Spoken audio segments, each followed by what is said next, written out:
Facebook. Então você coloca todos os destinos e ele faz esse broadcast. E o mais foda, ele puxa os comentários todos do YouTube e joga dentro do StreamYard. Da plataforma. Porra, isso é irado. Então a gente consegue... Pode adotar isso aí, isso é maravilhoso. Bicho, não, vamos fazer.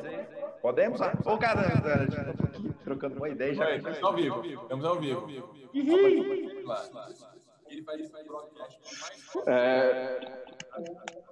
Problemas técnicos, gente, então deixa eu começar pedindo desculpa bem rapidinho, né, por isso aqui.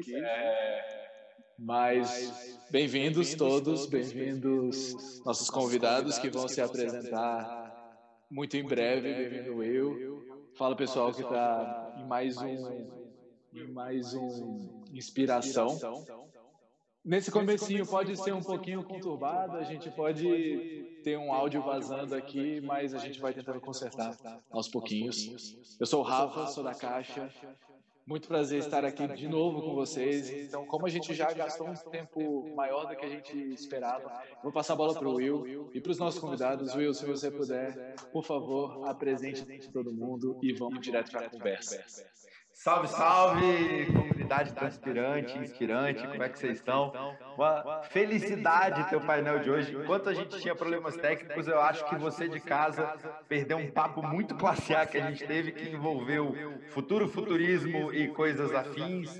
Este momento que estamos atravessando, que a gente não fala mais o nome, e a delicada arte de usar post-it. Se você acha que usar post-it é um negócio tranquilo e fácil que você faz aí sem nenhum tipo de consequência, jovem, você está enganado. Post-it é uma ciência, mas vocês não estão prontos para falar disso. Moçada, o nosso papo hoje é um papo muito especial para a gente, porque na real mesmo a gente vai falar um pouco sobre tendências, um pouco sobre olhar para frente do que vai acontecer depois de todo esse cenário que a gente está se desenhando à nossa frente. E cara, para isso eu tô aqui, não é com um, não é com dois, são com 3 convidados muito sensacionais, que respiram isso, que estão mega por dentro disso, que vão conseguir falar pra gente o que é verdade, o que é mentira, como é que vai ser, de que jeito vai ser, e principalmente colocar a gente para treinar um pouco o olhar do como é que você busca tendências, como é que você tenta desenhar um pouquinho uma noção do que pode ser o futuro. E isso serve, velho, para tanto que você que tem um negócio, para você que está trabalhando, para você que está tentando entender também, como eu acho que todo mundo agora, né, 90 dias depois do nosso lockdown, para saber como é que vai ser esse mundo depois. E aí, cara, eu tô aqui com o Dante Freitas, com a Isa Deson, com o Renan Hanush. Eu não sei se eu falei o nome de vocês certo, mas se eu falei errado, por favor, mega me corrijam. E aí eu vou deixar cada um de vocês se apresentarem e falarem um pouquinho sobre o futuro. Beleza? Isa, maravilhosa, comece, por favor. Primeiras damas, justíssimo. Obrigada, oi todo mundo, muito obrigada por todo mundo que está aqui assistindo, pelo convite, pela companhia. Eu sou especialista em tendências, há quase 10 anos eu trabalho em parceria com a Peclers, que é uma das agências de tendência globais e que eu represento aqui através da minha empresa, que chama Deson. Eu estou trabalhando em alguns projetos no meu Instagram, eu dou aula na FAAP, eu basicamente sou uma tagarela profissional. Maravilhosa. Meu nome é Renan Hanush, eu brinco que definir é limitar, então não gosto de me definir, mas se eu for alguma coisa, eu sou meio que um paradoxo abstrato, ou seja, ninguém entendeu nada, nem eu. É bem isso que eu sou, uma pessoa sem muito entender, mas mais sentimento, porque eu sou apaixonado em tudo que eu faço, boto muito amor. Sou nerd de carreira, nerd apaixonado por transformar o mundo através de tecnologia. Já fundei mais de 12 startups diferentes, em múltiplas verticais, e sou apaixonado por isso, sou apaixonado por educação, por transformar e traduzir esse mundo meio maluco dos nerds que só falam normalmente linguagens de orcs e elfos para a linguagem de português, inglês, entre outras coisinhas legais. Maravilhoso, gente. Sou Dante Freitas, prazer enorme estar aqui com vocês também. Sou um cara fã da vida, né?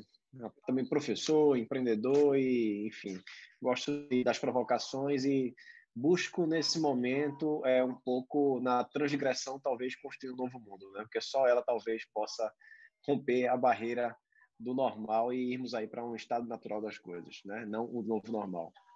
Vamos embora.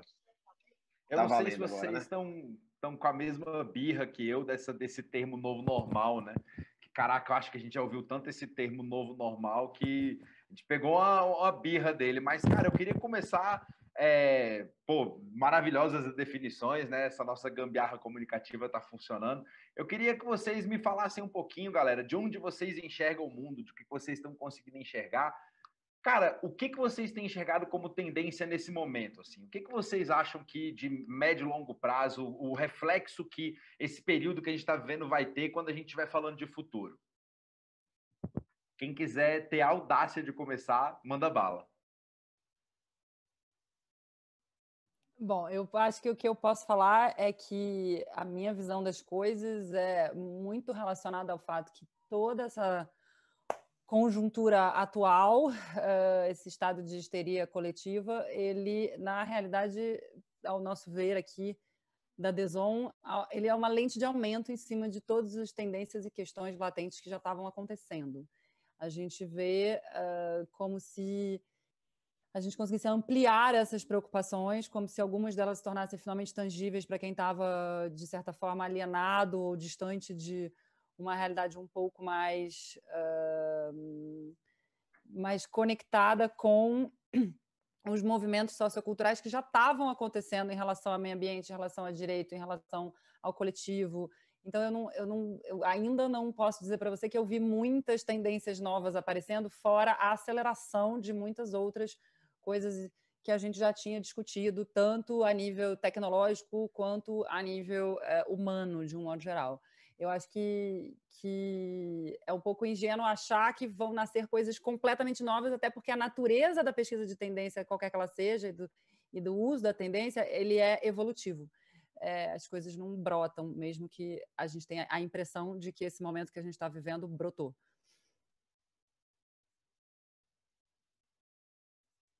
Justíssimo. Alguém quer mais dar uma pincelada em cima disso? Renan, Dante?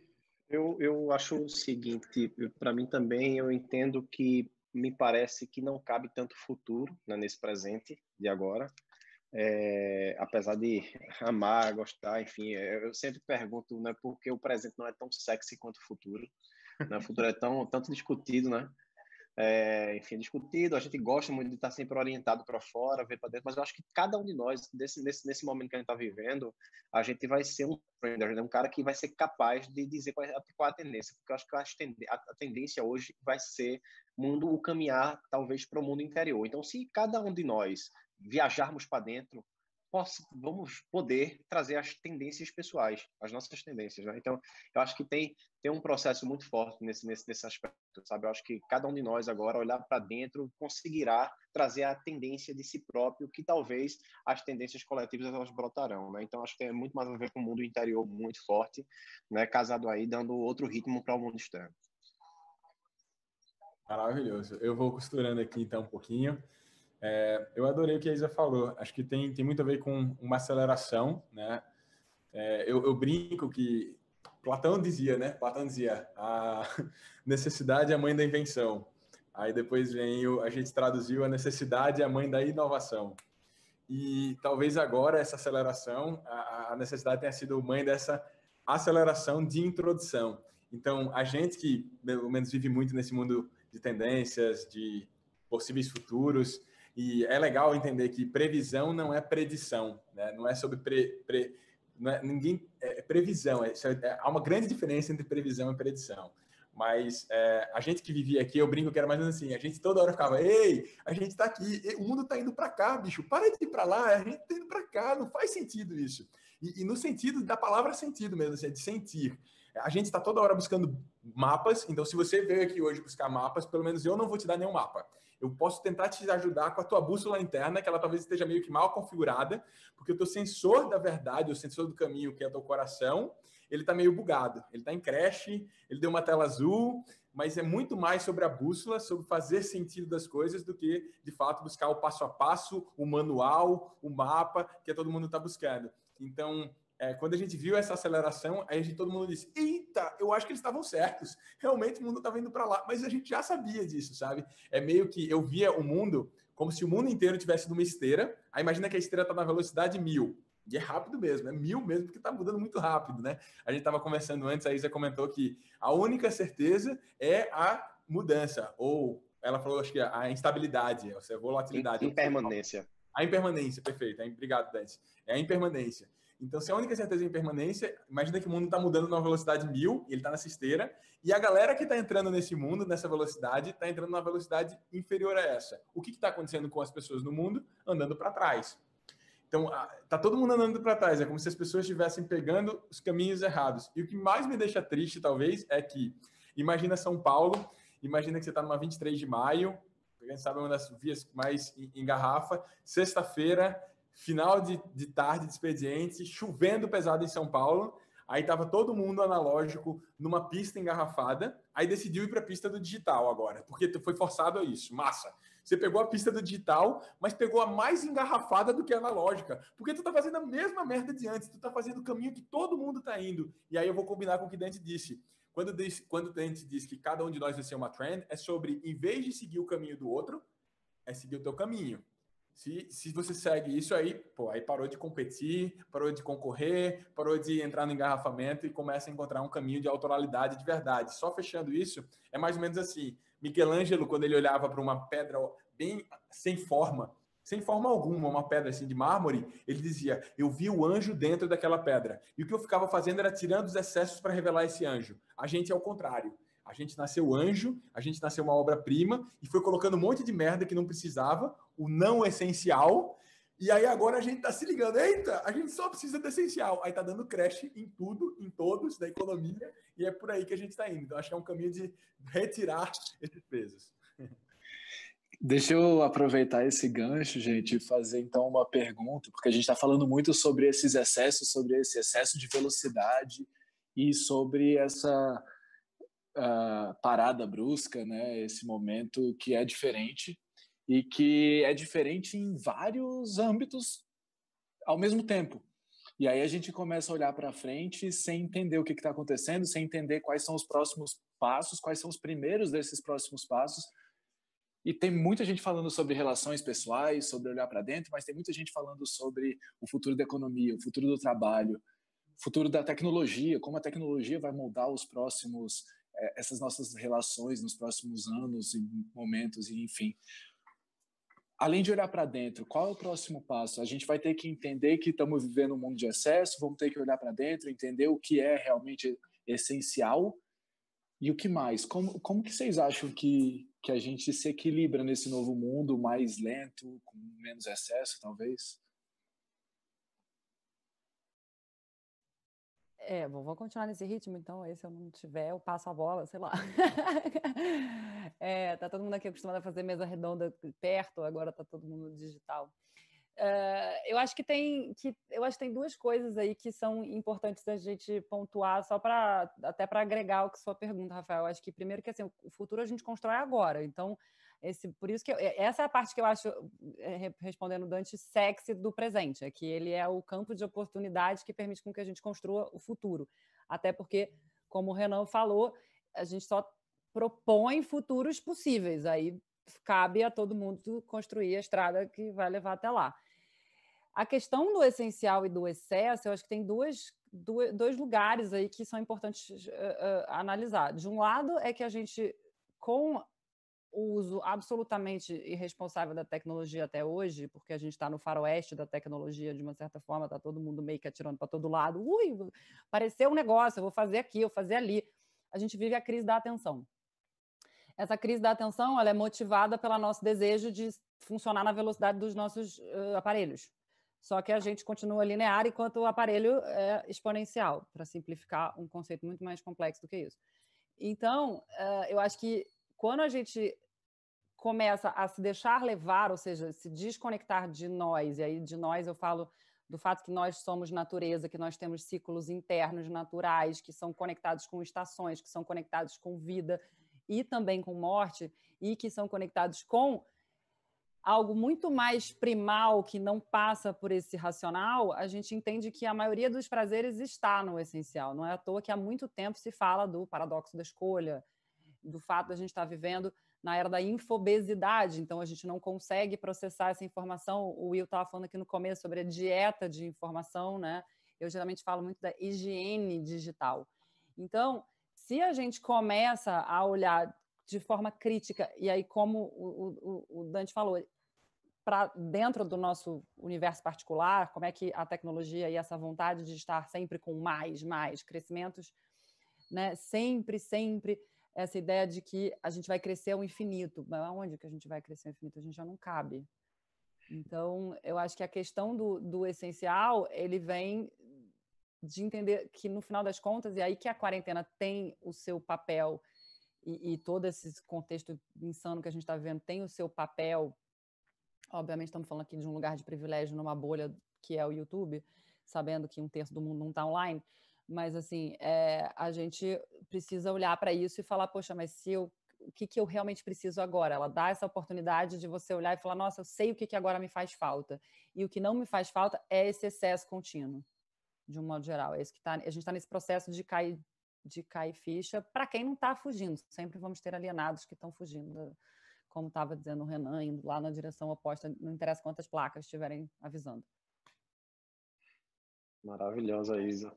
Muito bom, muito bom. Eu também acho o seguinte, que a gente está ainda muito habituado a pedir coisas prontas, né? Então, coisas prontas, e a gente está no momento de página em branco, né? Então, a gente está carecendo e está urgindo a necessidade de desenhar esse novo mundo, né? Então, quando a gente fala isso, eu digo que os sistemas que a gente criou, né, político, econômico, social, familiar, eles já estavam incompatíveis com a vida humana, né? Já existia uma exaustão nesse processo, que gerando aquele que eu falo da fábrica desorientados, que é pessoas que fazem o que não quer e não sabem o que quer, né? E aí a desorientação era a grande marca, né, dessa era que passou agora, pré-momento que a gente está vivendo agora. E então eu digo que a autoralidade, essa busca quando eu digo a viagem para dentro, de forma muito prática, é você buscar, de fato, primeira coisa, novos ingredientes, que muitos deles se deixou para trás, para que você, ativando a habilidade exploradora e empreendedora, a gente possa caminhar no resto, no mais planeta Terra que ainda existe, né? Então a gente meio que estava vivendo no subconjunto do planeta Terra. Então a gente tem muito mais mundo para explorar e para criar o novo. Criar novas formas de vida, de estudar, de fazer as coisas. Então, acho que é um pouco disso. Então, acho que usar as disciplinas da vida, usar as disciplinas aprendidas para a gente construir as multilogias, né? Eu acho que as ideologias não sobrevivem nessa complexidade. Então, acho que é um mundo mais de multilogias, não é mais só de flagship, né? Não é só uma bandeira só, é uma forma de você trazer sua pluralidade, que você só encontra ela na sua singularidade. Então, entenda, navegar para dentro, você vai descobrir, aí obviamente tem várias formas de fazer isso, já se falava muito do autoconhecimento, mas também falo muito do autossentimento, um pouco de, prefiro viver num mundo que não compreendo, nem tudo nesse mundo novo você vai compreender, você vai ter que sentir, vai ter que ligar um outro tipo de sensor. É maravilhoso, né? É maravilhoso esse Dante. Essa bússola interna aí que ele falou no final, do coração, do sentir, né? Quando a gente pensa, a gente compete com a máquina. Quando a gente sente, máquina nenhuma compete com a gente. E ainda muito sobre isso, é curioso, né? Que a mente geralmente mente para a gente. É barulho, a mente, o olho. O próprio olho, ele é uma câmera manipulada pela mente, repara. E aí os dois mentem para a gente, enquanto o coração nunca mente. E coragem, curiosamente, significa ação do coração, né? Seguir o coração. Mas normalmente a gente não é educado ou é incentivado a isso, porque normalmente é um caminho do impossível, do improvável, do irresponsável, do você vai quebrar a cara, que envolve um monte de coisa. E quando o Rafael falou uma coisa interessante, que ele começou a falar, né, que deu uma parada, me lembrou uma coisa física, uma teoria física chamada inércia. Um corpo parado tende a continuar parado, um corpo em movimento tende a continuar em movimento. E o que eu acho é que meio que a gente deu essa parada meio que forçada, mas a gente voltou para um movimento agora mais acelerado, para aquilo que fazia mais sentido, e isso é muito positivo. E eu brinco o seguinte, eu queria que a gente continuasse nesse embalo, isso é um dos meus votos. Vamos continuar nesse embalo, um pouco mais solidário, um pouco mais tudo, assim. A gente vive num mundo que a gente brinca aqui entre a gente, que estamos tentando fazer com que a humanidade vire de página, não é assim de 0 para 1, entre o 0 e 1, o 0 e 1 são as exceções, entre 0 e 1 tem infinitas possibilidades, mas dentro dessa virada de página, convive duas eras, a era contemporânea e o que a gente chama de era da complexidade. A gente vê essa palavra e acha ela ruim, complexidade, porque complexidade parece que é difícil, ela é complicada, mas não, complexo, a etimologia significa com, junto, plexo, tecido, tecido junto.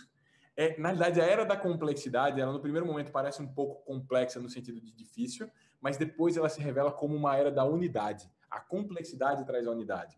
Os problemas sociais complexos, eles já existem, eles estão entre nós, a gente vive um monte deles, fome, educação, segurança, cara, tanta prosperidade, entre outras coisas, sendo que o problema é que a solução não estava complexa, ela não estava unida, ela não estava tecida junta, a humanidade estava separada, o ego estava maior do que o eco. A gente esqueceu a natureza, como disse a Isa. A gente é ser natural e não ser normal. E nasce muito daquilo que a gente estava conversando, né? Todo mundo buscando ser normal, novo normal, mas é de novo segundo regras. Tem um ditado africano que diz assim: o risco das histórias únicas. O que é ser um bom pai? O que é ser um bom filho? O que é ser uma boa mãe, uma boa filha? O que é ser um bom empresário, um bom funcionário? O risco disso é que a gente já pré-rotula, a gente já traz as normas e todo mundo acaba seguindo o mesmo caminho. E não é sobre seguir os mesmos caminhos. É sobre trazer essa autoralidade, essa autenticidade e seguir o caminho que teu coração apontar, que essa tua bússola apontar. E aí eu acho que eu queria terminar com o sentido de talvez a gente esteja vivendo uma única ilusão. Existem múltiplas ilusões na nossa Terra, mas existe uma única ilusão. Essa única ilusão que a gente está vivendo, eu poderia chamar de a ilusão da separação. É como se os designers dessa nossa era fizeram um erro primordial de design, que foi não desenhar a civilização humana baseado numa economia circular, baseado na natureza, que é circular. Né? A gente come, o que come vira cocô, que vira adubo, que vira alimento de novo. A gente errou nisso.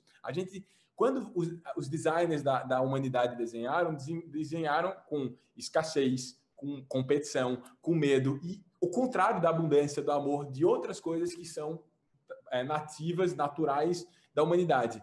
E aí a gente criou camadas de separação. Então tem vários nós e eles. Existe nós e eles, nós e a natureza, o eles e a natureza. Existe nós e eles, nós e os outros. De novo, uma ilusão. E de novo existe o nós e eles com a gente mesmo, com o nosso eu mesmo.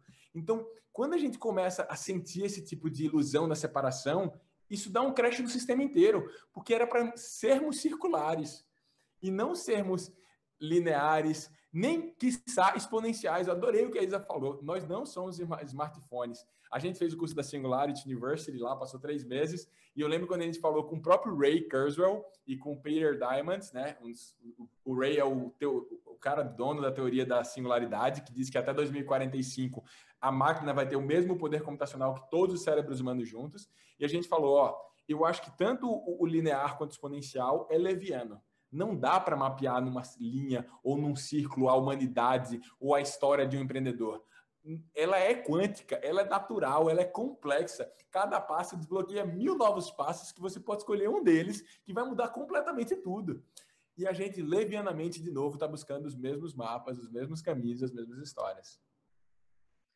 Cara, eu fiquei muito de cara com as respostas de vocês, porque a pergunta do Rafa levou a gente para o lugar e eu acho que vocês deram uma puta de uma super entrega em cima, assim, foi muito foda de ouvir. Galera que está assistindo, quiser mandar pergunta para essas feras aí, só escrever no chat que a gente manda aqui para vocês. E eu tenho uma aqui, cara, que até a gente fez uma live, eu acho que no nosso segundo Inspiração com a Jane Broco, e eu vi uma com a Isa falando com ela, que eu queria falar um pouquinho sobre, cara, na nossa visão aqui no começo do nosso papo, o Covid ele é um cenário, né? Se você falar que o Covid é um vilão, é a mesma coisa que você falar que no Walking Dead o zumbi é um vilão. Eu acho que ele mostra pra gente uma câmera de super aumento, um microscópio, igual a Isa também colocou, e eu acho que a gente fica super humano, né? Então, cara, na minha percepção, o começo desse movimento que a gente fez quando do início ali em março, que o Covid deu aquela explodida, todo mundo ficou super humano, né? Doações, e começou uma puta doação, e aí, ao mesmo tempo, todo mundo ficou com medo de acabar as coisas no supermercado, então todo mundo comprou e estocou na sua casa. Então, todas as emoções primalmente humanas, né? As emoções básicas, os instintos básicos foram lá em cima, e agora a gente está começando a entender também que esse cenário termina quando a paciência termina. Humanos como começamos, humanos terminaremos, né? cara, a mortalidade é baixa, quem vai morrer não vai ser eu exatamente, então eu vou para a rua e já era e tal. E um comportamento que mostra muito isso é uma frase que a Isa falou no começo, enquanto a gente estava trocando ideia também, que era que a economia quebra quando a gente comprou só o supérfluo. Então, eu queria conversar com vocês um pouco sobre consumo nesse período. O que vocês acham que vocês estão... o que a gente está vendo... será que quando isso tudo voltar ao normal, quando a gente tiver um cenário mais... mais regular, né? Como é que vai ser? As pessoas vão voltar com uma fome de consumir localmente. Aqui em Brasília, por exemplo, onde a gente reabriu o comércio, acreditem vocês, pasmem, a gente está tendo fila em shopping center, né? O que eu acho um absurdo. Mas, enfim, vocês acreditam que vai existir uma demanda reprimida que as pessoas vão querer consumir como se não houvesse amanhã? Ou vai existir aquele momento de equalização, esse comportamento humano que a gente tem frente ao que a gente está consumindo e trazendo para dentro das nossas vidas? Bom, a gente tem um problema de memória coletivo péssimo, o que faz que, assim, muito do que a gente sentiu agora rapidamente vai para a nuvem do esquecimento, e, enfim, e aí isso é uma parte da nossa história, por isso que a gente fica repetindo as mesmas besteiras ao longo da história da humanidade de forma cíclica, e se prestar atenção de longe, bem organizadinha, a gente organiza até o jeito que a gente erra. E eu não vou entrar né, eu acho que não quero entrar numa situação de julgamento do que cada um vai fazer. Mas quando a gente trabalha com tendência, e principalmente quando a gente trabalha com comportamento, com mapeamento de comportamento, a gente geralmente entende que existem várias tribos, então vários comportamentos diferentes, e cada vez mais, dentro de toda a pluralidade que foi descrita muito bem pelos meninos aí, a gente vai, então, multiplicando o tipo de comportamento que vai nascendo. Eu acho que você falou de várias coisas, eu vou focar nessa história do consumo. Então, assim, eu acho que quando a gente olha de forma bem pragmática o que já dá para sentir do mercado, primeiro que, assim, existe um terrorismo de sensacionalismo que tem fila na porta. Quantas pessoas estão entrando na loja por metro quadrado? Quantos metros quadrados tem a loja? Qual é o distanciamento social que está acontecendo? Essa fila representa o quê dentro de um cenário anterior? O que as pessoas estavam comprando? O primeiro dado, e eu fui entrevistada para essa matéria da Vogue sobre o the revenge buying, a compra vingativa que estava acontecendo na China, foi falado sobre a Hermès como dado. Eu falei, ótimo, a Hermès, só que a Hermès não é parâmetro. Primeiro que ele vende prato até cobertor, até roupa, óculos, perfume. Então, o que isso quer dizer? Fora de ser um hiperluxo e fora que dentro do luxo já é hipercodificado. A gente não está falando da mesma coisa. Não é uma marca como uma logomania, que tem toda uma associação com uma sensação de ostentação anterior, antiga, enfim. Por que eu estou falando isso? Porque eu acho que a gente tem uma tendência, primeiro, a querer rotular tudo imediatamente e ter uma solução e uma resposta, então o que vai acontecer, tal coisa, e aí a gente começa a falar. O que eu tenho mapeado, você falou da Jane, então, assim, eu acho que é importante começar com a turma que está vendo que a gente precisa repensar o todo, que é esse time aqui, a galera muito otimista, que acha que a gente tem todo o poder, que sabe que seres humanos são feitos de massinha, ou seja, a gente pode mudar de ideia, de gosto, de adotar novos hábitos e ser, inclusive dentro dessa lógica de sobrevivência que você trouxe no início, ser mais respeituoso à nossa própria sobrevivência. Esses são tem vários nomes chiques em inglês, trendsetters, trailblazers, enfim, pode escolher um que você preferir. No meio dessa história, existe uma turma que estava super desligada e, de repente, falou, nossa, olha quanto lixo eu estou produzindo. Nossa, será que se eu dividir aqui com o cara aqui do lado, pelo menos ele também vai ficar bem? Será que eu posso voltar a comprar aqui no meu bairro? Será que eu vou escolher coisas que duram e não coisas que quebram? Será que quando eu for comprar coisas para limpar minha casa, eu não vou considerar só o meu bem-estar, mas o bem-estar das pessoas que eu contrato para também limpar minha casa e meu escritório, que já deviam ter esses acessórios que eu achei importante comprar para mim agora?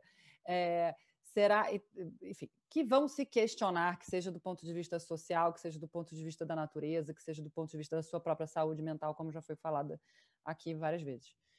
E aí tem a terceira turma, que são os famosos, né? Eu era muito a retardatária no Mario Kart, eu nunca conseguia acompanhar a galera, eu vivia sempre dando a volta errada. Então tem uma turma retardatária, cada um na sua área, o meu é o videogame, no caso, e que vai querer voltar a hábitos que ela já mantinha e que ela já fazia, e que não vão se preocupar, e que vão buscar muito pelo contrário, a evasão, e não uma evasão em direção a uma utopia, em direção a realmente algo que seja desconectado da realidade, do coletivo, e principalmente é a turma que ainda não entendeu que o consumo é um ato político. E essa é a minha grande bandeira, porque eu trabalho com consumo, eu trabalho com mercado, e enquanto o consumidor não parar de só reclamar da marca e não tomar rédeas sobre o seu próprio comportamento, a gente perde uma oportunidade de transformação muito grande. Muito bom, Isa. Muito bom pegar no gancho aí que Isa falou. Primeiro, eu acredito muito também na seguinte questão, né? Quando você fala, será que as pessoas vão mudar, né? Será que o mundo vai mudar, o Brasil vai mudar? Né? Porque, enfim, que seja qualquer que seja o assunto, né? A mudança seja de consumir, seja a mudança política, seja a mudança de viver, etc. A pergunta, eu acho que hoje um dos grandes trunfos é você responder ela em primeira pessoa, né? Se você começar a responder ela em primeira pessoa, né? Tipo, você vai mudar, porque o Brasil ele não existe, né? Existe você existe. O Brasil é uma representação, né, geográfica. Então, se a gente começar a ter pelo menos essa consciência individual do ponto de vista do que você mudou, do que você vai mudar e qual é de fato a sua contribuição para frente, eu acho que começamos a caminhar para esse novo mundo, essa construção desse novo mundo. Ao mesmo tempo que é o seguinte, o imediatismo não pertence, nunca pertenceu e nem pertencerá mais a esse tipo, a responder coisas que, tipo, amanhã vão consumir, como é que vai ser o mundo? Não, bicho, talvez é longo prazo. Se a gente está construindo uma era, veja, a idade contemporânea levou aí, sei lá, 200 anos, aí, 100 anos. Tipo, ela demorou muito, inclusive. A gente está na idade contemporânea, sei lá, um século. Então, para se construir um novo cenário, um novo contexto, você leva muito tempo. Então, mais uma vez, a gente está no momento de um pouco zerar a página, onde tem pessoas que já alcançaram essa mudança individual, ou seja, todos nós estamos num caminho de cura, e quando a gente é sobre sua cura, né, individual, porque o efeito de você não estar curado, ele é coletivo, né? Se você está ocupando um lugar que não é seu, ele não é mal para você só, não. Ele é coletivo. Você vai afetar a coletividade toda ao redor. E isso desarranja, digamos assim, o processo de construção desse novo mundo. Então, é a questão de consumo, de questão de você, se você vai voltar a esse hábito. Eu acredito que o time de base de consciência, ele aumentou, né? Acredito. Isso é uma percepção minha. Acredito que as pessoas, pelo menos os racionalistas, perceberam que aquilo que ela não conhece, ela não pode tornar inexistente, né? Então, assim, se você não conhece, não faça daquilo inexistente, bicho, e pode existir, né? Então, tem coisas que você não sabe que existe sim. É muito ousado dizer o que não existe, na verdade, né? É muito ousado dizer o que é certo e errado. É bom dizer certo e errado e o que é verdade no mundo que a gente construiu dentro do natural, né? Que o natural é muito mais amplo do que o sistema econômico, por exemplo. O sistema econômico, ele é absoluto. Se você fizer, é muito inteligente, ok, maravilhoso, mas ele é absolutamente pobre para hoje. Eu estou dizendo hoje agora, eu me formei como economista lá de muitos anos atrás, tá, gente? Deixei para muito para trás, mas a economia ela não mais, digamos assim, faz tanto sentido. Né? Então, está na hora de se talvez construir economias paralelas. Então, seja na academia, seja nas pessoas, seja na forma de fazer as coisas acontecerem. Por isso que vai ser demorado. Né? Por isso vai ser demorado. Vai ser demorado porque é transição. Né? Talvez você não assistirá a mudança se consolidar. Né? Você vai assistir começos de movimentos. Né? Enfim, mas eu acho que é por aí. Deixa eu aproveitar esse gancho que vocês estão fazendo, gente, porque tem uma pergunta aqui que colocaram no YouTube, a Laura Branco, que fala sobre alguns pontos que vocês tocaram. E, então eu vou ler aqui a pergunta dela. Como que vocês estão vendo, sentindo e fazendo essa transição na vida de vocês, entendendo que os momentos individuais das pessoas são muito diferentes, né? Então, ao mesmo tempo que vocês estão em um momento entendendo esse novo momento, essa nova realidade, tem pessoas ali do nosso dia a dia e muito próximas a nós e a vocês e assim por diante, que estão em outro momento, né?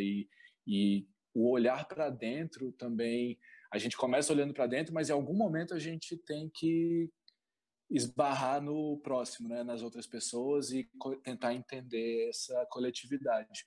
Como que vocês estão fazendo isso e navegando esses vários momentos pessoais diferentes? Eu vou, então, vou seguir. Maravilhosa a pergunta da Laura. Laura é uma pessoa bem especial, tenho a oportunidade de conviver com ela como aluna do Gravidade Zero, do RC, do Reaprendizagem Criativa Gravidade Zero. Pessoa muito especial. Laura, eu diria que, curiosamente, duas coisas muito fortes estão mudando ou se intensificando, como disse a Isa, acelerando na minha vida. Primeiro, a dúvida. Maravilhosa. Nossa, como eu estou apaixonado pela dúvida. Rapaz, a gente está num caso de amor aqui, é uma coisa deliciosa. É uma relação de amor profunda. Ou seja, eu não tenho escolhido mais aquilo que é um quarto claro. Eu só tenho escolhido entrar em quartos escuros. O que significa quarto claro e quarto escuro? Quarto claro é aquele quarto onde todo mundo já está lá, onde todo mundo já passou por aquilo ali, pelaquela estrada que já está construída. Eu tenho optado por caminhar em caminhos aos quais a dúvida ela é perene, porque eu tenho cada vez mais percebido que é muito leviano dizer que eu quero ter todas as respostas da humanidade. Talvez porque a máquina já as tenha, ou não, talvez ela saiba responder da forma ao qual a gente quer nesse momento, mas ela já as tem, já está tudo no banco de dados gravado e ela tem a memória para se lembrar disso. A gente não. É muito leviano achar que a gente vai lembrar de todas as respostas. Então, eu tenho realmente me apaixonado pelas dúvidas, pelos questionamentos, pelas perguntas. Isso é muito prático. E deixa eu trazer um exemplo prático. Eu começo meus dias como folhas em branco. A dúvida, inclusive, do meu dia. Com exceção de pequenos momentos e eventos como esse, aos quais estão bloqueados na agenda por respeito à comunidade, à audiência, às pessoas que vão estar presentes, meu dia tem sido uma escolha ser uma não agenda. A minha agenda é a não agenda. É permitir com que ela seja preenchida com aquilo que a minha bússola interna disser que faz sentido fazer naquele momento. E é bizarro, assim. Se eu pegar minha segunda-feira, hoje é quarta, né? Hoje é quarta? Calma. Hoje é terça? Quarta, ótimo, olha aí. Olha como é que tá. Então, segunda-feira, se eu abrir minha agenda para vocês, ela tem um compromisso. Meu dia acabou 1h da manhã. Eu almocei em conversas maravilhosas. Ou seja, de novo, um estado de inércia dentro das reuniões também. Só entrar em reuniões em momentos que eu não quero que acabe. Parar com isso de entrar em eventos, reuniões que não fazem sentido para mim. Então, eu só quero aqui agora. Eu não estou nem aí. Ó, eu estou com uma taça de vinho aqui. Não tenho hora para isso. Vai acabar na hora que tiver que acabar. Então, isso tem sido uma grande provocação. Outra, muito forte do que a gente tem vivido a gente tá tentando questionar muito aquilo que a gente resistia, porque era como a lei pedia, mas a gente está transformando completamente nossa empresa. Então, de uma empresa que poderiam ter hierarquias, cargos e coisas desse tipo, para uma empresa que não tem cargos, porque o cargo limita, né? O cargo rotula, ele não te traz a ilimitar o quão limitado você poderia ser, então a gente tem tentado traduzir isso. A gente saiu de empresa e organização para organismo, então é uma coisa muito mais natural. A gente tem abraçado muito a teoria da fractalidade. Fractal é que o todo está na parte e a parte está no todo. É meio que entender que talvez, uma frase mais fácil de entender, somos todos um. E somos todos um, ele traz meio que uma analogia mais simples ainda, como se fôssemos todos retalhos dentro de uma grande colcha de retalhos. E que quando a gente atinge a nossa máxima performance, a gente atinge nossa pequena potência. A nossa grande potência a gente atinge quando a gente se conecta com as pessoas certas. Deixa eu tentar traduzir isso em números. Imagina que 30 elevado a 2, 30, eu estou na minha máxima performance, 30 dá 900. 2 elevado a 30 dá 1 bilhão. Então, a consciência de que não importa o tamanho da tua empresa, ela pode ter 300 mil funcionários, ela não é nada perto de quase 8 bilhões de seres humanos. Então, a gente cada vez mais tem tido essa consciência de ser essa unidade, de buscar as pessoas que estão sintonizadas no amor, na verdade, na confiança.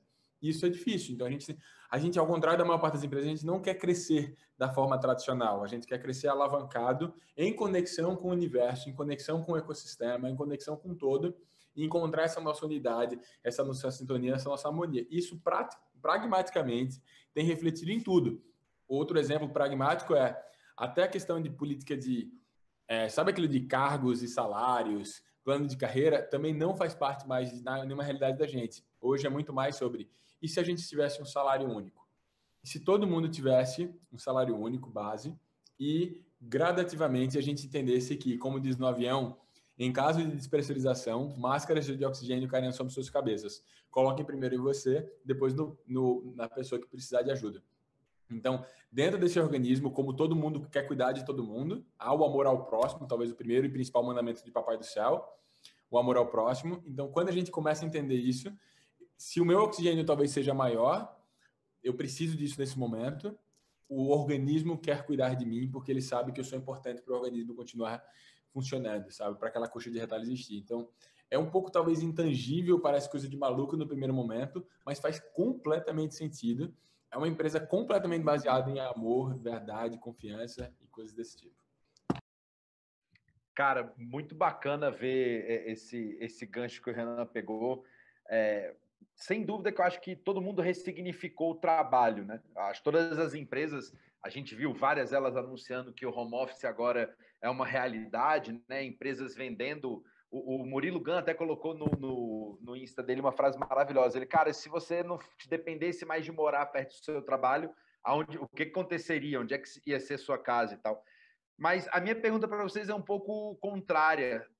Vocês acham que houve alguma ressignificação ou algum jeito de pensar diferente, uma configuração na nossa cabeça sobre o que é a nossa casa, sobre o lar, né? A gente nunca foi obrigado tanto tempo a ficar em casa e permanecer em casa. E esse contato, vocês acham que, de alguma forma, assim como a gente repensou a empresa e o formato que as empresas estão tomando, é possível da nossa casa, né, desse arquétipo que está na nossa cabeça de lá, também ter sofrido ou se alterado ou se alterar ao longo desse período no futuro? Eu espero que sim. Eu acho que, a nível pessoal, o problema de morar no futuro é que eu estou há 6 anos em home office, então assim, não tem a menor mudança para mim nesse sentido. Durante a questão de quarentena, para mim, na questão do rotineiro, mudou muito pouco, obviamente, questão social, sem entrar nesse quesito de socialização. A rotina do trabalho, o nível de vício de trabalho e tudo isso que está todo mundo batalhando, para mim não se alterou tanto assim. Agora, se eu olhar para sair daqui da minha bolha específica, eu espero que a gente esteja numa... E aí eu vou falar aqui, puxar a sardinha aqui, porque, né, eu estou representando o rolê das meninas, que é a gente começar a olhar para o que é o trabalho não remunerado que constitui a família tradicional, né? Então, se a gente agora está em casa e a gente tem que ficar vendo artistas de televisão falar que está com bolha no dedo porque lavou o chão, que eu espero que todo mundo esteja passando por essa experiência a um certo nível, para quem não tinha isso já no seu dia a dia, porque a gente sabe que a realidade no Brasil, de qualquer forma, é que isso ainda é uma coisa privilegiada, mas que cai pelo menos no colo, na maioria das vezes, da mulher da casa, de alguém que tome conta do filho, da comida, da limpeza, né, desse lar tão gostoso que representa o lar brasileiro. Então, assim, se é para falar de uma coisa eu espero que a gente desperte e que faz parte essencial da gente entrar em contato com esse universo sensível que o Renan e o Dante já falaram aqui tão bem, é a gente conectar também com o que significa a gente ter uma vida estável, entendeu? Porque eu cresci com um modelo que é aquele. É claro que a questão profissional era priorizada pelo homem, porque ele ganha naturalmente 30% mais, em média, se ele fizer o mesmo job que eu, com a mesma formação que eu, né, e a gente estiver num mercado tradicional. Além de eu ganhar menos, eu volto para casa, eu mulher, estou falando aqui, eu universal. E eu tenho que tomar conta de todos esses papéis. Então, assim, se tem uma coisa que eu acho que talvez, possivelmente, a gente consiga promover uma virada de chave, é as prioridades. Então, para o que é prioridade para você? O quanto custa, inclusive, essa sua prioridade e o quanto que você está disposto, e aí falando questões de remuneração universal e tudo, a equalizar as situações para que todo mundo participe tanto da parte boa quanto da parte que requer bolhas nos dedos e crianças histéricas chorando, enfim, coisas desse tipo que foram durante tanto tempo tradicionalmente reservadas ao universo feminino. E eu vou deixar só essa bomba, porque eu posso ficar falando horas sobre esse assunto. Eu vou, talvez o Renan fale depois, tem até um estudo, a gente estava vendo ultimamente, de uma economia que não é nem a economia formal, tão pouco informal, mas existe uma economia que roda aí que é muito maior do que as economias, né? Mas, enfim, que é tudo esse trabalho não remunerado, enfim, existe coisas circulando além da moeda virtual que a gente criou, né? Dinheiro. Mas o que eu quero trazer da reflexão de casa, sim, para mim, trazer uma perspectiva um pouco, talvez, mais filosófica, é a questão de lidar melhor com o metro quadrado. Eu costumo dizer o seguinte, que casa é uma coisa minha, tá? É pessoal, é como se eu tivesse tentando levar, assim, a casa é como se estivesse sempre dentro de mim. Como é que eu me mudo, eu ando, mas eu levo o meu lar dentro de mim. Então, eu acho que as pessoas estão sendo muito acostumadas a ter que lidar com o metro quadrado que está mais afrontando as pessoas nessa quarentena, é o metro quadrado interno, né? Então, às vezes, não é um metro quadrado físico, né? O metro quadrado físico, ele tá ali, né? É o lugar onde você mora, que você tá passando agora muito mais tempo dele, você tá tendo que passar mais tempo nele, né? Então, acho que tem, sim, essa transformação de lidar mais com isso. Não tem mais qualquer escapismo, né? Enfim, chega-se os boletos emocionais a serem cobrados agora, né? Também, se haveria alguma pendência, acho é o momento agora que está sendo posto na mesa, né? Esse banco ele nunca foi visível, o banco emocional, o banco de dinheiro sim, né? As contas a gente sabe que chega, mas o banco emocional ele não existe, mas ele parece que agora me parece que ele apareceu, né? E tem que se prestar as contas, mas eu acho assim, a questão do metro quadrado você lidar primeiro muito com esse metro quadrado interior. Então eu me vi desafiado, né, nesses 90 dias, experimentando uma série de sentimentos de todas as espécies. Né? E isso, para mim, pouco importaria ou não, muito importaria, né? Eu não posso fazer a hipótese. Eu não conseguia nem olhar para fora se dentro de mim estava muito barulho, sabe? Então, eu passei por muitos barulhos nesse processo. Então, eu acho que haverá uma equalização das duas casas, da sua casa, do seu lar interior com o seu lar exterior. Então, eu acho que se tiver uma trend aí, eu acredito que houve uma possibilidade, uma oportunidade de sintonização do seu lar interior com o seu lar exterior. Então, acho que pelo menos é uma grande oportunidade, né, para isso. Tá? Então, resumindo minha conversa. Eu continuo, posso continuar, se eu puder? Ótimo. Manda bala. Maravilhosos. Então, caramba, como eu sinto junto com a Isa, que ela falou, sabe? Como isso eu consigo sentir, assim, eu tento muito... Uma coisa que eu aprendi, Isa, o quão leviano eu era sobre acreditar que empatia é conseguir me colocar no teu lugar. Eu nunca vou conseguir me colocar no teu lugar. Eu consigo me colocar ao teu lado, né? Empatia talvez seja se dividir a dor. E eu sinto essa injustiça, eu sinto esse não você, eu digo, ou seja, o todo, né? E como isso tem que parar, sabe? É muito, muito maior do que até uma discussão banal de política, de consumo, de qualquer coisa. Isso é muito sério, isso é muito sério. A gente... E o mais forte, assim, como vocês me tocam também, com o que vocês deixaram, a começar em mim, sabe? Começa em mim, isso começa em mim. Muitas vezes a gente, de novo, busca esses externos, mas começa em mim, como eu me comporto no meu lar. E no meu lar é muito delicioso isso, também é com post-its. Então, eu e minha esposa, Luana, a gente coloca post-its de o que cada um está afim no dia de fazer e a gente divide tudo, divide todas as atribuições. Dante é uma mãe linda, Dante é uma mãe linda. Dante é amor puro, assim, com uma luzinha. Eu ainda não tive o prazer de ter uma filhota linda, mas... E eu acho muito também que, de novo, vem para aquilo da única ilusão. A ilusão de separação. Essa ilusão de separação tem que parar em todos os sentidos. No sentido racial, sexual, gênero, tudo. Não tem a ver com isso, sabe? A gente... E começa de novo em mim, sabe? Começa a cura do... E isso é muito forte, assim. O Gabriel Goff, ele deu pra gente de presente uma frase que para mim é muito forte. A cura de um é a cura do todo. Então, e isso tira muito a ansiedade também, sabe? Porque toda vez eu fico delegando a responsabilidade para o outro, mas hoje eu me sinto responsável por tudo. Tudo que acontece na minha vida, de bom e de ruim, é responsabilidade minha. E como eu era responsável por trazer essa separação para o mundo, como o meu desconhecimento, a minha ausência de discernimento, a minha ausência de gravidez.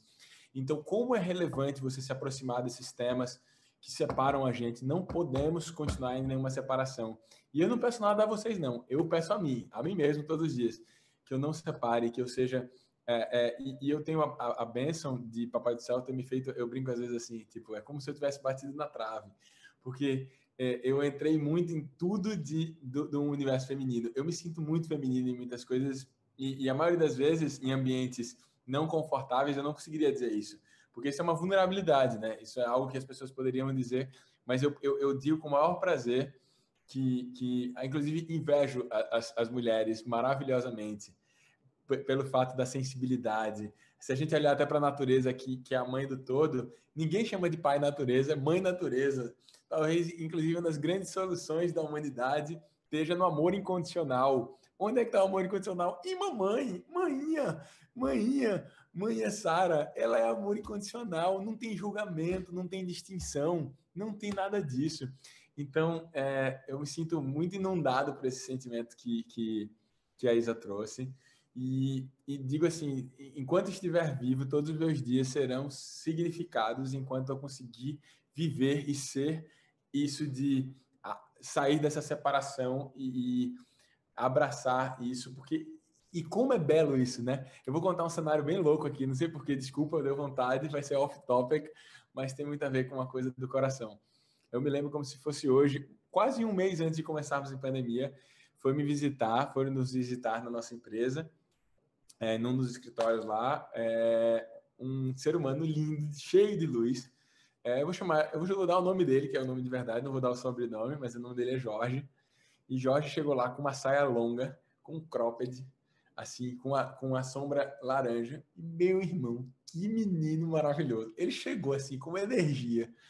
Assim, a energia dele contagiava todo mundo. E ele chegou dando um beijo na bochecha de todo mundo e com a inteligência, com a autoralidade, com a liberdade, e aí se você para pensar assim, o que o Jorge não teve que passar ou tem que passar até hoje porque a gente tem uma ilusão de separar, de achar que ele é diferente, nada. Pelo contrário, eu admiro, respeito os Jorges dessa vida, seres humanos que têm a coragem, é meio que talvez se eu fosse trazer uma trend disso tudo, os artistas estavam certos.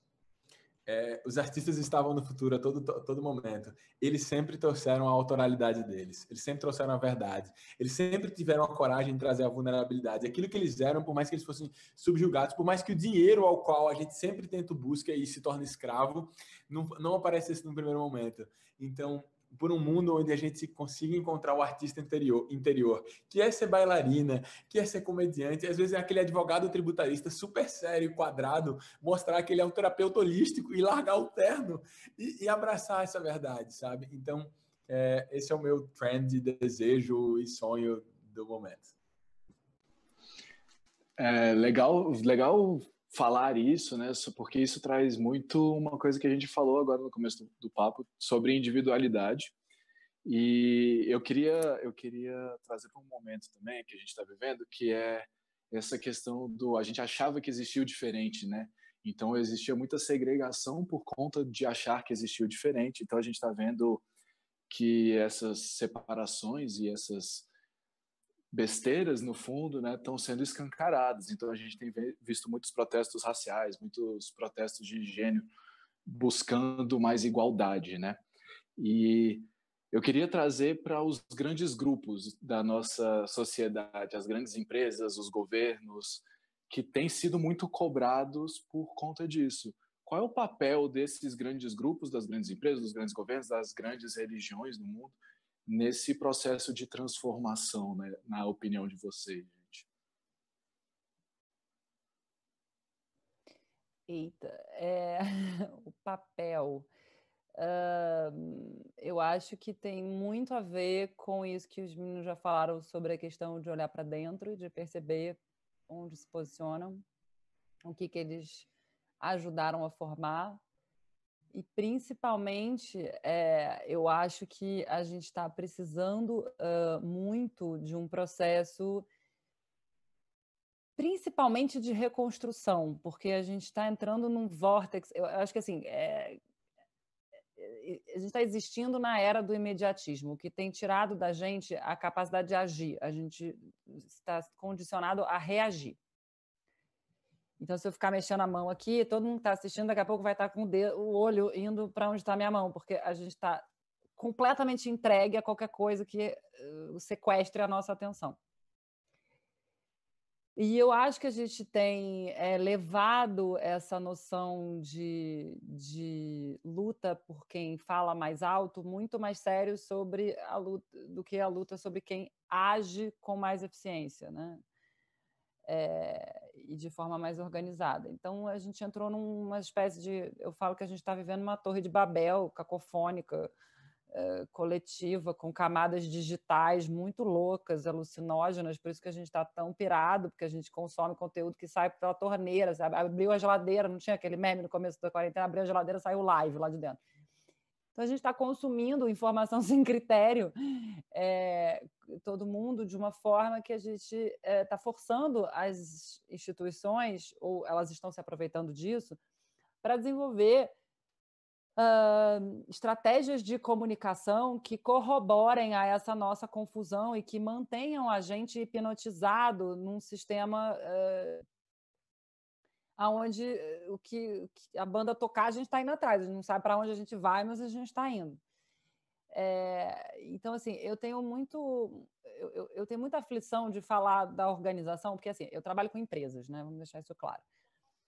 Mas aí por isso que devem ter colocado a gente juntos aqui para conversar, porque eu falo sempre sobre o fato que eu preciso falar com as pessoas que estão sentadas ali. Eu não preciso falar com a empresa como se ela fosse uma mitologia. E aí a gente fala do consumidor, como se ele fosse um alienígena num país externo. Então, a gente vai, né, nos separando cada vez mais, e aí a gente vai criando essa ilusão que estava dizendo o Renan, de não, aí tem uma coisa que é melhor, uma coisa que é maior, uma coisa que vale mais, uma coisa que vale menos, porque a gente foi tentando organizar a desordem de uma forma que não segue a natureza humana, que segue a lógica industrial, e esse é um dos nossos grandes problemas desde a Revolução Industrial. Então, o que volta à história que você falou de querer ser máquina, né, Renan? Da gente tentar ser máquina, enfim, processar em vez de sentir e tudo isso mais. Ou foi o Dante, eu não sei. Mas, enfim,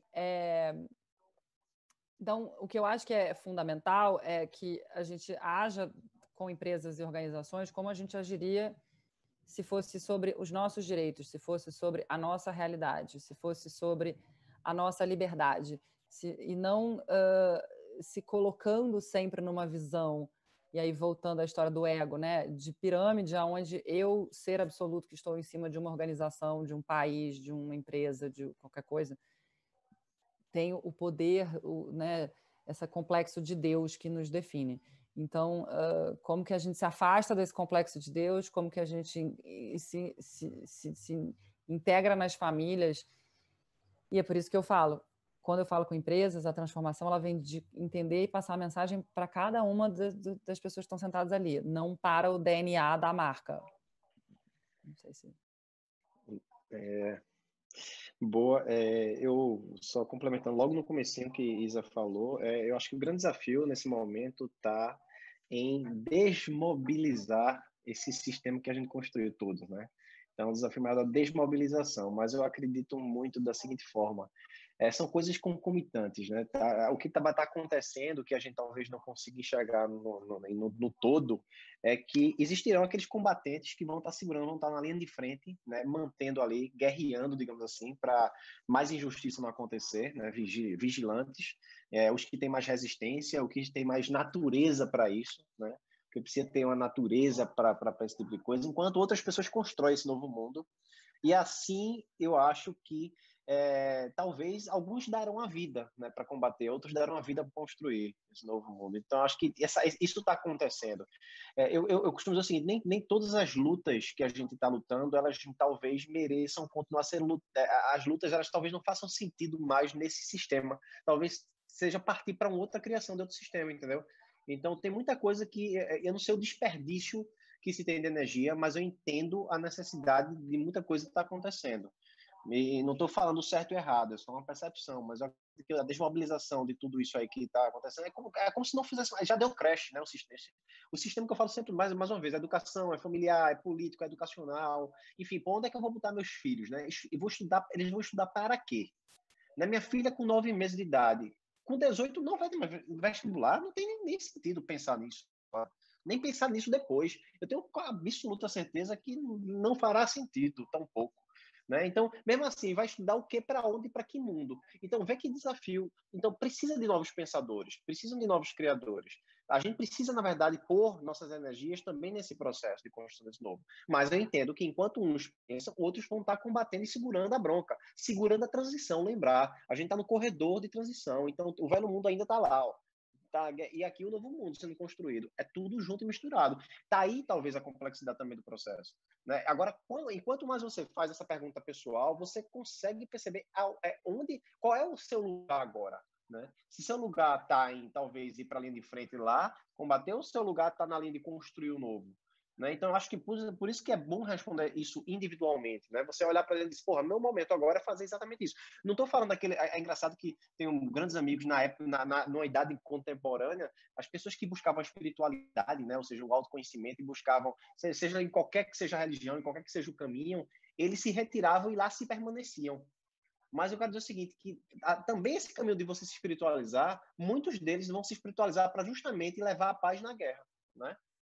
Aprender na guerra, ele levar a andar na paz. Então, acho que, às vezes, você não sabe exatamente o seu lugar nesse momento, mas se o coração chama você, que está com força, que está com luz, que está com energia, está sendo convocado para algum caminho que o seu coração está apontando, eu acho que está muito por aí.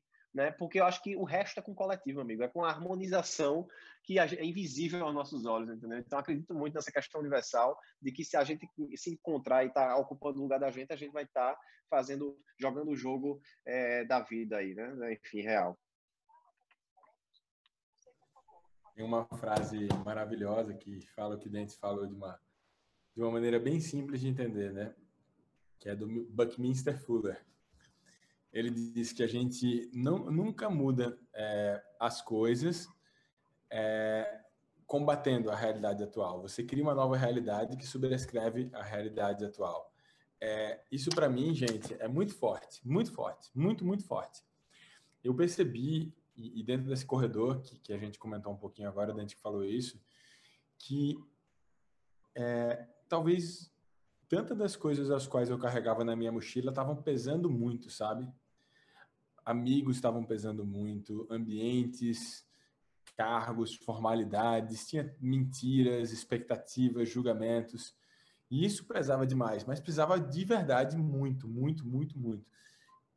E aí vem a professora Lucilena Galvão e diz, não dá para parir quem não está grávida. Então, em vez de, às vezes, eu ficar insistindo no same old friends, dos mesmos amigos antigos, talvez eu encontre novos new awakened friends, novos amigos despertos. E esses amigos despertos, na minha vida, têm sido como se fossem máquinas do tempo. Então, estar com essas pessoas, parece que eu as conheço a vida inteira, porque há uma sintonia de muitas coisas. E, curiosamente, não é daquilo que se espera que eu diga, propósito.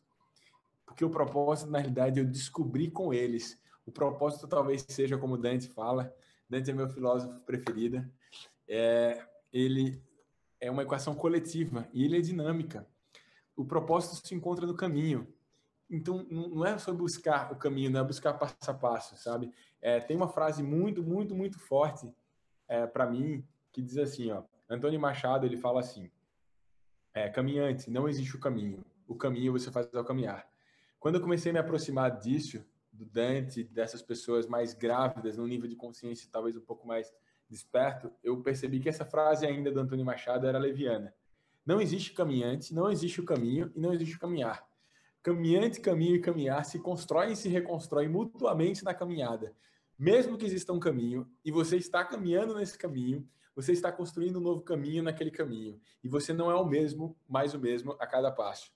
Vocês percebem o quão volátil somos, E o quanto isso, na realidade, é aquilo que a gente nega ou está tentando fugir ou voltar para aquilo que a gente não tinha, que é o tal caos.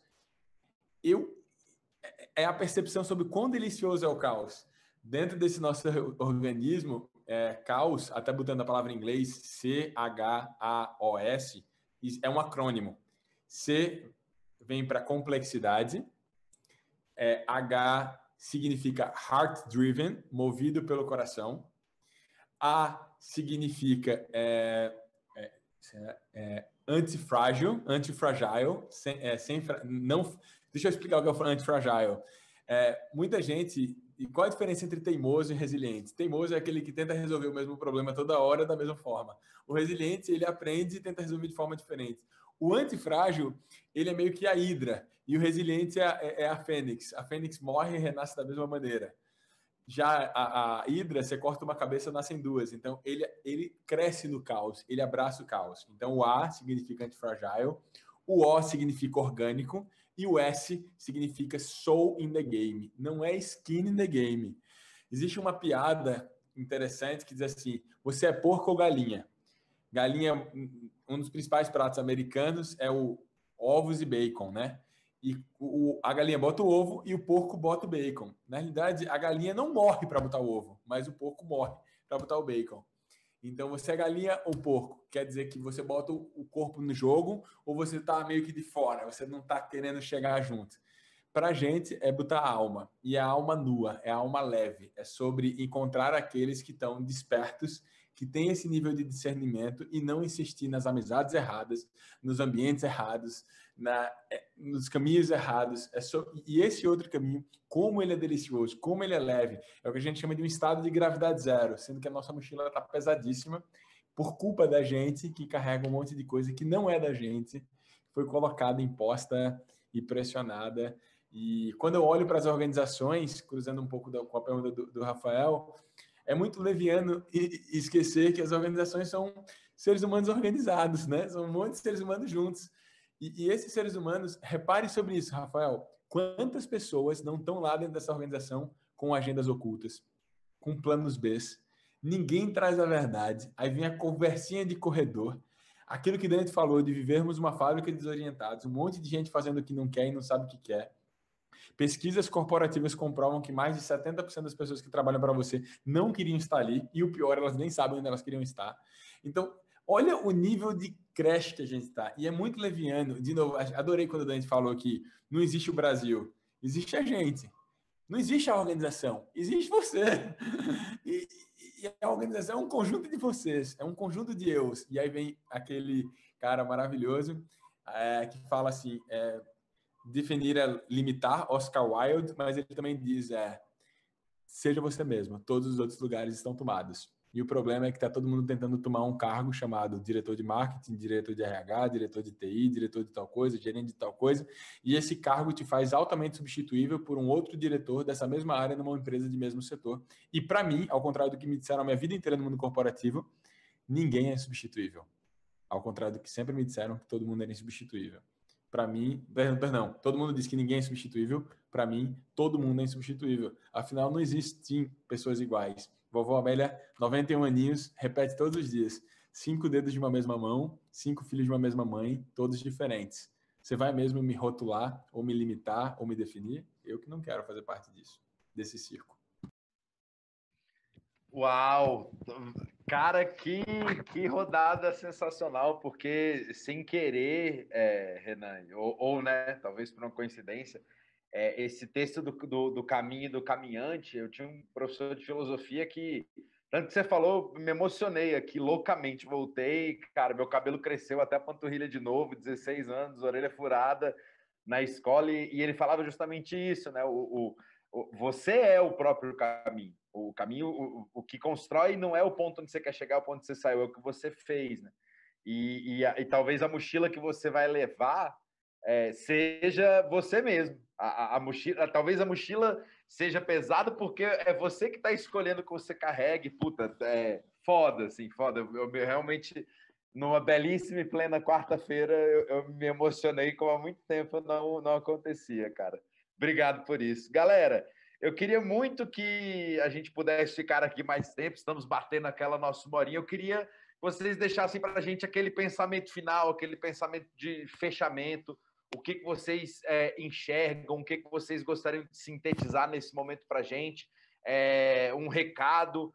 E, cara, agradecer muito de coração vocês três, foi extremamente enriquecedor, acho que foi o nosso Inspira mais raiz de toda a história, não só pandemia, não só pandemia, porque o Inspira, como a gente fala, ele é um fórum para discutir coisa diferente ou falar de assuntos comuns a partir de visões de mundo diferentes. E, puta, foi riquíssimo. Eu acho que a gente queria falar um pouco de tendência e futuro. Eu acho que a gente falou de filosofia, falou de jeito de ver o mundo, falou de filosofia, falou de tendência, falou também de futuro, falou de tudo isso, mas ao mesmo tempo a gente conseguiu chegar em alguns pontos, cara, que realmente estão para além disso, né? As impressões que a gente construiu. Queria agradecer muito, Isa, muito, Renan, muito Dante. Obrigado por tudo e queria abrir para vocês deixarem aquele recado final para todos nós. Vou começar por quem quiser, por quem ousar.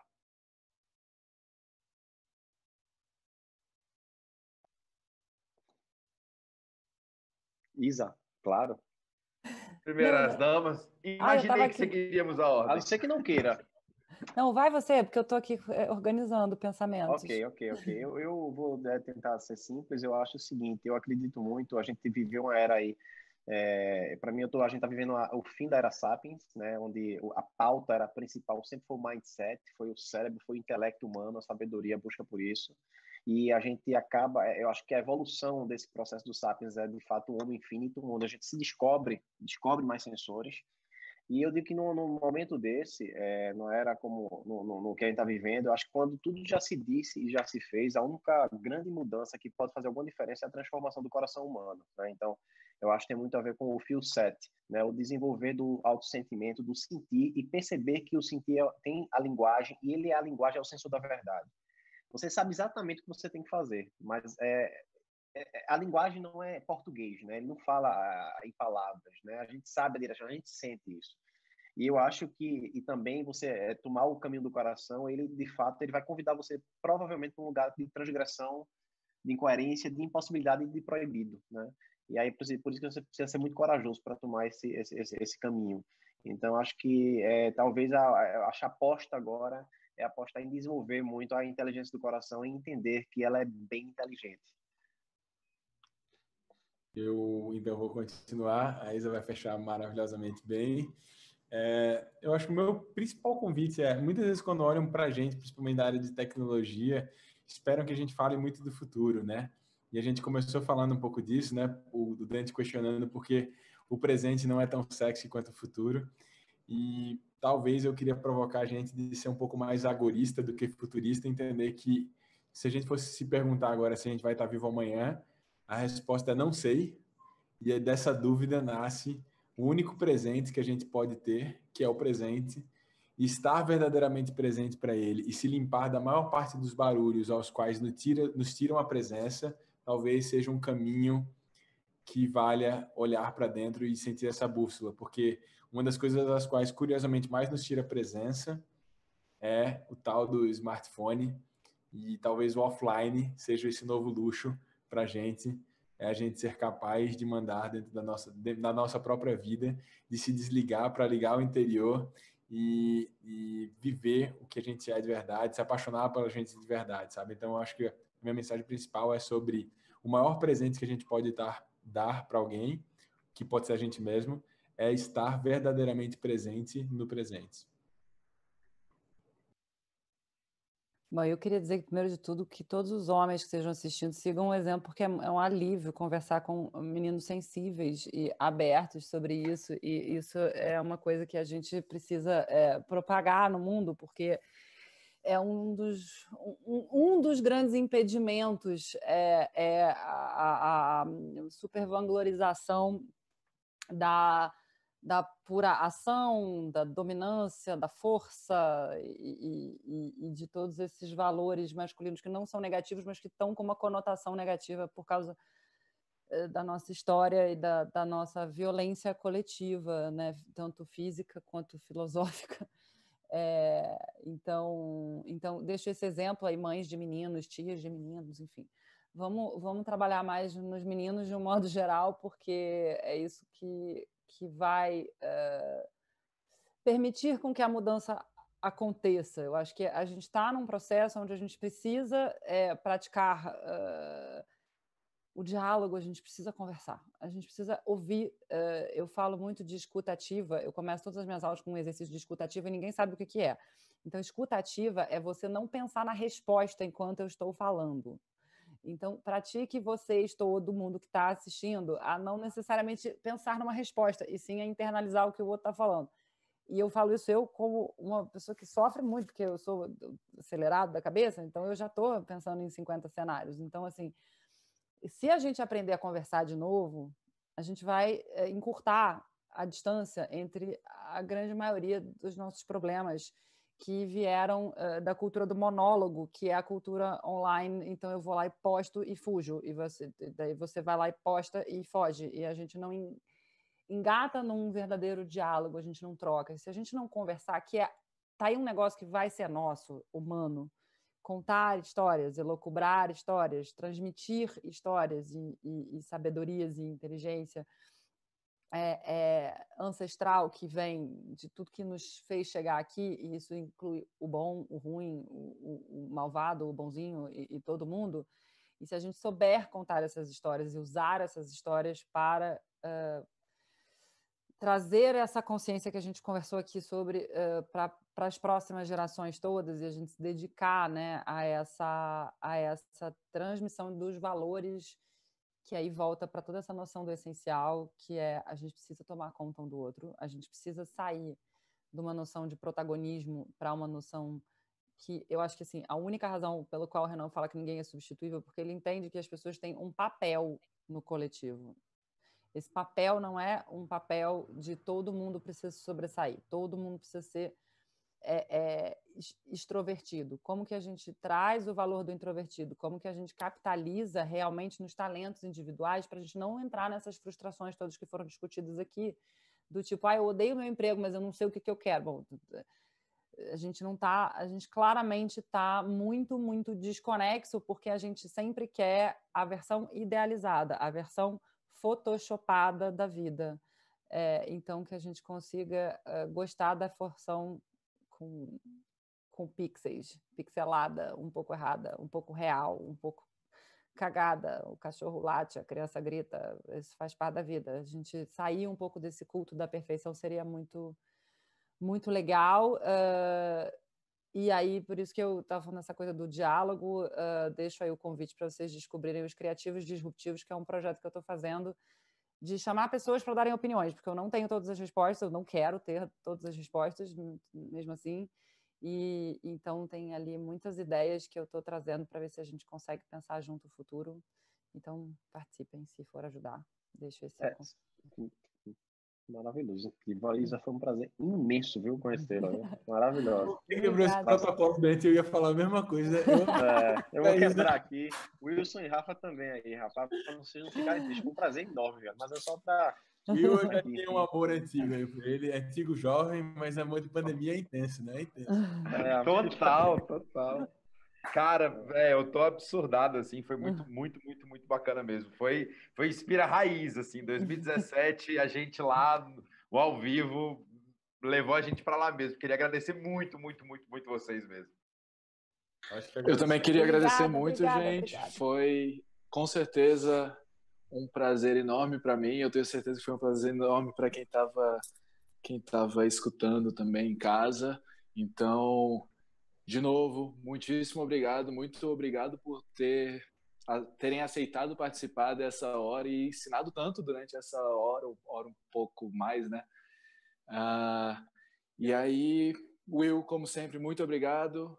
Pessoal que ficou em casa, que mandou pergunta, muito obrigado. Se vocês quiserem saber mais coisas, é só acessar queroinspiração.com, que a gente manda um resumo de toda essa conversa, esse papo tão gostoso que rolou aqui, e tem também o calendário dos próximos. Gente, muito obrigado. Um beijão, boa noite, boa semana, se cuidem. Beijão para vocês, gente. Beijo grande, ó. Obrigada, contem comigo.